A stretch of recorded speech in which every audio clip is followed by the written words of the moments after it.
बिस्मिल्लाहिर्रहमानिर्रहीम। जी नाज़रीन, तुसी देख रहे हो फास्ट 96 न्यूज़। मैं तुहाडा host doctor Ejaz. Social media के दोस्तों, संगियो, साथियों, अज असीं तुहाडा तारुफ करवा रहे हैं टिकटॉक के उस्ताद सनाउल्लाह चीमा साहब दे नाल, जो कि एक बहुत बड़े टिकटॉकर ने ते इन्हां दा जिहड़ा तलक है गुजरांवाला दा पिंड ततलियाली तो में। जी नाज़रीन, ਇਹ टिकटॉक स्टार ਇਹ ਆਪਣੀ टिकटॉक ਦੀ ਜਿਹੜੀ ਆਈਡੀ ਹੈ ਚੀਮਾ ਭਾਈ 457 ਦੇ ਨਾਂ ਤੋਂ ਚਲਾ ਰਹੇ ਨੇ। ਇਹਨਾਂ ਦਾ ਜਿਹੜਾ ਨਿਕਨੇਮ ਹੈ, ਜਿਹੜਾ ਜ਼ਿਆਦਾ ਤੋਂ ਜ਼ਿਆਦਾ ਮਸ਼ਹੂਰ ਹੈ, ਉਹ ਬਿਲਾ ਬ੍ਰਾਂਡ ਤੋਂ ਮਸ਼ਹੂਰ ਹੈ।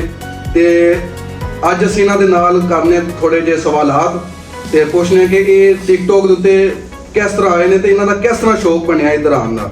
ਜੀ अस्सलाम वालेकुम। जी वालेकुम सलाम। पहला सब भाइयों को अस्सलाम वालेकुम।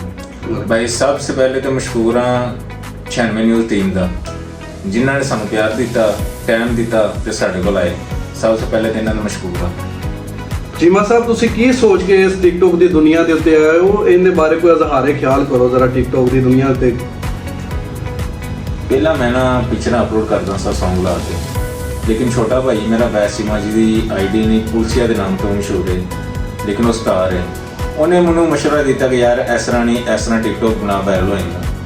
लेकिन वो जो मैं इस चीज़ से डिपेंड किया है कि मैं अपलोड करा सॉन्ग डायलॉग बोल के, उदों के जोड़े ना मैं व्यू माशाल्लाह अच्छे आ रहे हैं, लोग प्यार दे रहे हैं। जी चीमा भाई, थोड़े जे अरसे दे विच देखा जा रहा है कि तुसी मिलियन व्यूज़ ते मिलियन फॉलोअर्स दे चले गए हो। इनकी की वजह वे ये जरा नाज़रीन नूं जरा दसो।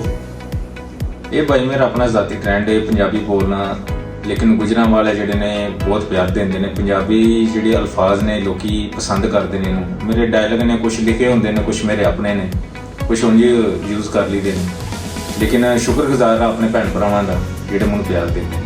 जी चीमा भाई, अपने मशहूर डायलॉग दे विचों कोई एक दो डायलॉग पंजाबी जिन्नी वजह तो तुसी इन्नी पॉपुलैरिटी हासिल कीती, इन्नी पहचान हासिल कीती, वो जरा नाज़रीन नूं दसो वो किहड़े ऐसे डायलॉग सन?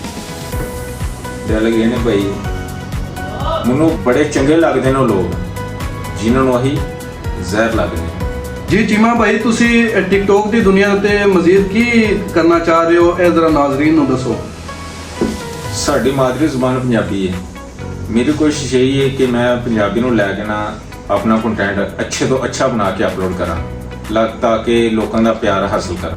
जी चीमा साहब, तुसी फास्ट 96 न्यूज़ की टीम के बारे की कहना चाह रहे हो?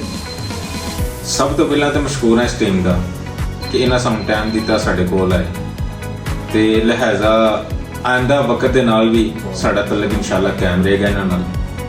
जी चीमा भाई, तुसी मुल्क पाकिस्तान वास्ते की कहना चाह रहे हो? अपनी जिहड़ी नौजवान नस्ल है पाकिस्तान की, उन्हें बारे की कहना चाह रहे हो? जिन्नी साडे पाकिस्तान दी नौजवान नस्ल है ये जिस शोबे दे विच भी है, दिल ला के तरक्की हासिल करो ते अपने वास्ते भी ते अपने मुल्क वास्ते भी। पाकिस्तान जिंदाबाद।